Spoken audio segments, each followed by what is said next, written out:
Hello, everyone, and welcome to the best and worst of Walt Disney World. I'm your host, Pete Werner, joined at the table this week by my good friends, Mr. Sean Falk. Hi.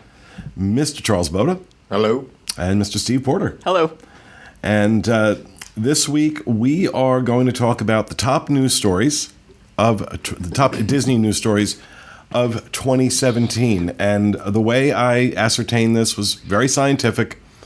Went into our analytics on wdwinfo.com and took a look at the most viewed stories in order from 10 down to 1. So these are the 10 stories that got the most traffic on the Diz in 2017. Number 10, massive changes coming to Pirates of the Caribbean in the Magic Kingdom and Disneyland. This was a story that a lot of people, this was June 29th, 2017, this one went up. A lot of people lost their minds over this. The changes proposed to be made are the auction scene with the redhead, turning that into something different because people were, I guess, complaining that it's demeaning to women or whatever. And so Disney... It sparked a debate for sure. And there was the one side, there was the camp of... Disney traditionalists that were upset with the change. And then there was, the other crowd that said, all things change with Disney in 2017. Yeah, and I'm on board with that things do change, but it's why they change. If it's being changed to enhance the story, if it's being changed to, for anything other than political correctness, because everybody's offended by everything always. So, look, let's go have a field day on Splash Mountain, guys. That movie is considered so racist, Disney won't release it in the United States. Yet there's an attraction around it that plays into an awful lot of stereotypes. Don't get anything started. So, well, that'll be next. Yeah. Well, I'm saying that, so we can't have the auction scene. Mm-hmm. But, okay, well, I don't think they should be changed. I think it's a great ride as it is.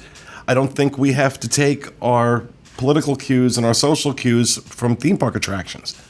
But I think everybody needs something to be outraged about. I think at least something good might come of it, though. Even if you didn't want to change the auction scene, changing the redhead to a pirate and having the female pirate thing, there are a lot of young girls who that's their favorite ride. Having a female pirate presence, even if you didn't take away the auction scene or change it, that's a good addition. And I like that addition that's coming in, Yeah, so I like that coming in. I like that. Yeah, no, I do like that part of it. We know my view on it, or whatever, like here personally in the room and everything. But I don't think it needs to change at all. I hate the reason. I hate that it's changing. I lost my mind with it. I still haven't found my mind with it. So, because I still feel equally as upset as I did the first day I heard. I didn't even work here at that point, but I was really upset about it. But I do like the female pirate part of it. Like adding that anyway is a great concept. Yeah. And there was a very small amount of people who were not really on one side or the other of this, and occasionally I would see somebody comment who's like, I didn't think it needed to be changed, but I hope they do a good job and I'm going to ride it regardless. Oh yeah. And that's like, I'll ride it regardless, but I just, I think that there are reasons to change things, to go through that attraction and pick that out. It's people looking to be upset about something. It's nitpicking, yeah. But so that was the number 10 story of 2017 on the Diz. Number 9, no surprise here, free dining plan announced for 2017. Whenever free dining gets announced, the internet loses its mind, or the Disney fan community. That was back in April 24th. Which is about the time free dining normally comes out. So let me explain to you how it's going to work in 2018. Round about mid-January, you're going to start seeing the threads. Does anybody know when free dining is going to be announced? Then by March, it's going to be every other thread. When do you think we're going to see free dining? I don't know. We always see it the same time every year, but apparently these people have short attention spans. Then in April, it becomes chest beating. What if they don't release free dining? What am I going to do? Every year. Every year. Been doing it 20 years. Ever since Disney started free dining, which I want to say was mid, 2005, 2006, something like that. They started doing free dining ever since then. Have you guys ever done the free dining? Like, if you come as a guest and stayed at the hotel? I did it once or whatever, and you get a lot of food. Like, well, it's the dining plan, but here's the deal. That, there's a saying, for something free, people don't care what they pay. right. At the same time they release free dining, they also release a room-only discount. And I will say in about 6 out of every 10 cases, doing the room-only discount and the dining plan is cheaper than doing the free dining package. The free dining package charges rack rate for the room. Now, this is on certain dates for certain resorts, so it's not a broad spectrum thing, but because it's free dining. They hear that word, free dining. I mean, for us, when we did it, I was like, we are in that vacation. Like, that was the one we still talk about. It was the eating vacation. Like, we would give up riding big rides that we wanted to ride because we're like, we need to get our money's worth out of the free dining. So, like, we would not go stand in line an hour for Splash Mountain like we usually would have because we're like, well, we need to make sure we get into, like, Beast Castle or wherever to order the most expensive things on the menu, or our money's not going to get back to us on the issue. Right. So just be cautious of that. Like, Well, people don't realize how much food you have to eat to make the dining plan worth it. oh yeah, Is ridiculous. And for a lot of people, it's too much food. Looking forward into 2018, do you think that the window that the free dining will exist will be shorter? It will change. It is done based on Disney's projections for their occupancy during that time of year, September. It is historically the slowest time of the year because kids have just gone back to school and most families will not pull them out so soon after school starting. So Disney wants to encourage people, I guess, to do just that. And so they do free dining. And it works, and it packs the parks. But what we've seen each year, the amount of availability. So the window may be good, but the availability in the resort you want may not be. Okay. So, and it's not at all resorts. It's the resorts they need to fill. all right.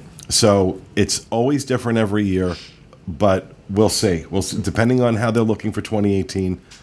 By the time they release it, I didn't know that. I didn't know it was used as a tool to fluctuate. So that's just. oh yeah, no. It's never the same. It all depends on what their projections are for the year. So that was our number 9 story for 2017. Number 8, the change in security coming April 3rd to the Magic Kingdom. So back in April when security measures changed at the theme parks,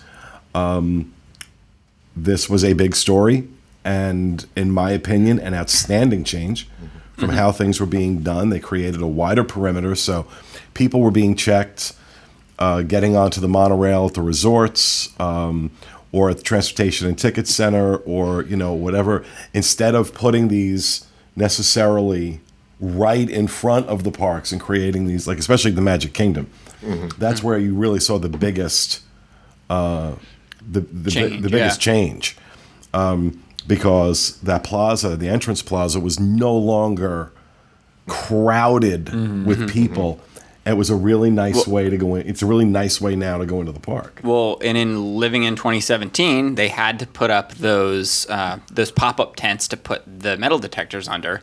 And when they were still in front of the Magic Kingdom, I just hated it so much because Disney is so well themed, and yet they had what seemed like pop-up tents from Lowe's, right in the middle right in front of the train station. And I understand that they had to do it, but now I'm glad that they figured out a way to kind of pull everything back so that you can feel immersed into the Magic Kingdom before even having to worry about that kind of stuff. So, number 7 was the announcement that some attractions would not be open, including Seven Dwarfs Mine Train, for Mickey's Not So Scary Halloween Party. That came out back in May of 2017. And there were updates added to this because people were so upset, Seven Dwarfs Mine Train did get added back in as an available attraction, as did Big Thunder Mountain Railroad.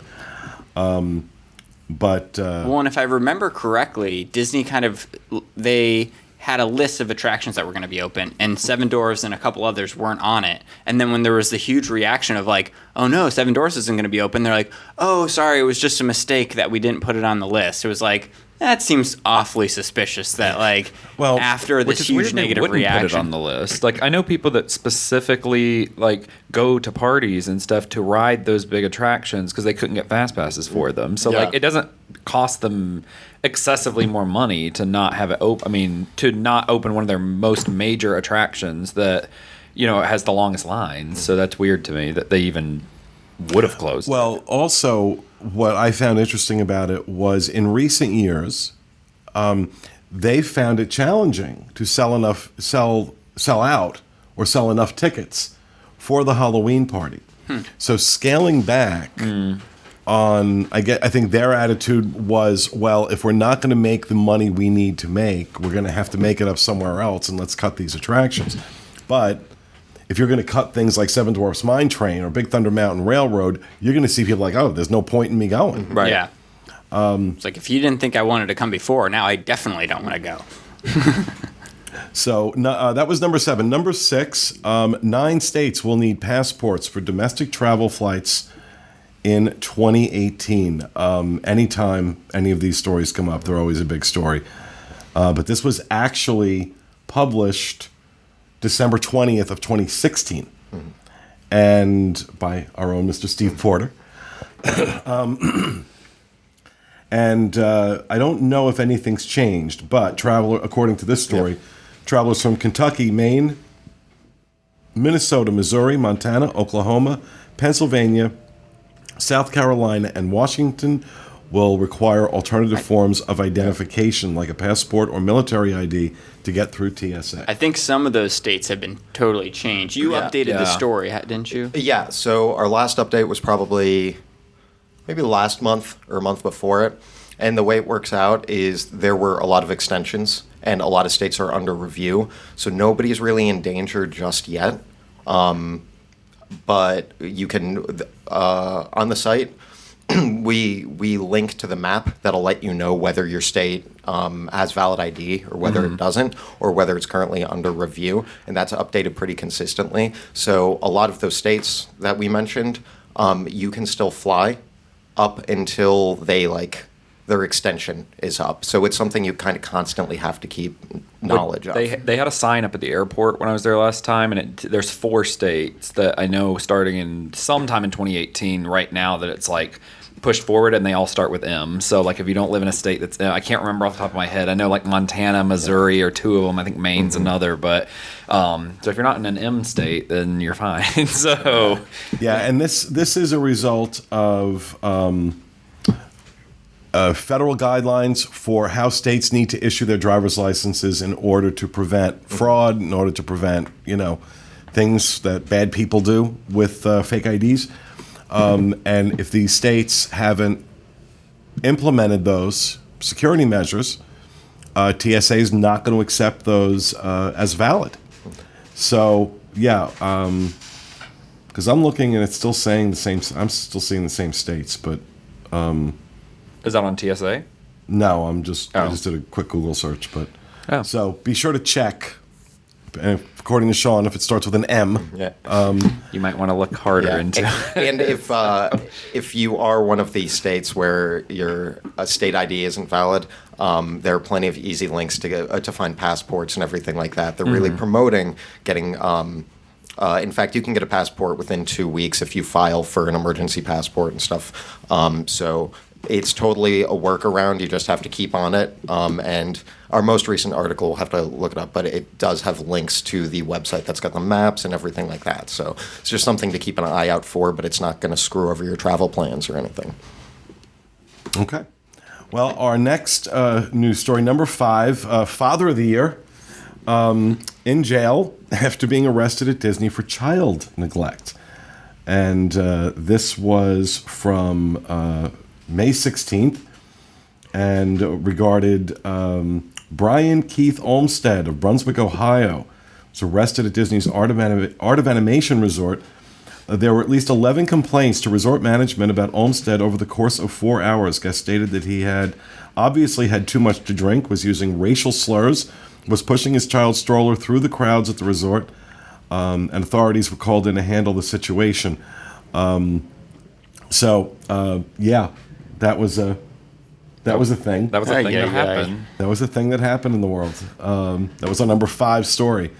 Number 4 was assessing the damage to Disney World after Hurricane Irma. And obviously, people were understandably interested in just how much damage Irma did. Disney did an amazing job mitigating the interruptions and taking care of guests that were there during the storm. There's just no two ways about it. But obviously, Irma dominated the headlines. Numbers 3 and 2 are all regarding things that had been rumored and were confirmed. The number 3 story on the site this year was the confirmation that the gondolas were in fact going to happen. There had been pretty good rumors out there that it was. We were pretty sure it was going to happen, but on April 18th, it was confirmed that the gondolas would be coming to Walt Disney World. I still don't know how I feel about these. They scare the hell out of me, but the closer it gets, the more excited I am for them. when are they supposed to open? I'm not sure. I don't know. So you're not sure, you're just getting excited. Yeah, but I'm excited for them to open. knowledge. Having another way to get from Epcot to Hollywood Studios and adding in a couple of it's Pop Century, I believe, / Art of Animation if you just walk over, and is it Caribbean Beach? Coronado or Caribbean Beach? I think it's Caribbean Beach. Caribbean Beach. Yeah. Having those all linked together, I mean, I think it adds value to those two hotels, and I think it makes getting from the theme parks easier. So. Oh, don't think for a second that factored into the decision to build this.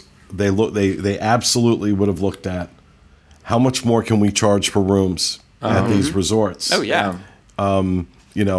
Deluxe resorts on the monorail loop command a premium over all deluxe resorts. And these resorts will also command a premium.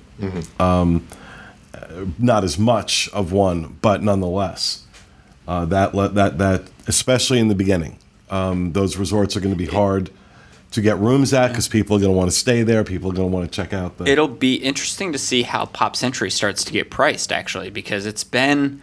I mean, it's maybe a couple dollars more than the All-Stars, but it's usually right there with the All-Star resorts pricing-wise. And it's also, as we've found, at least from our audience, the most popular, the value by a mile, the value resorts. So I wonder how much that changes if the price goes up $20 a night over the All-Stars. Oh, for sure. And I think it very likely could. If it comes into this new category, let's call it Value Plus, which don't be surprised if Disney doesn't create a Value Plus category. The number 2 story, which, and I'll explain this in a little bit, is actually the number 1 story of the year. When all things considered, on July 15th, when it was announced that a new Star Wars themed hotel would be coming to Walt Disney World. This was an extremely popular story.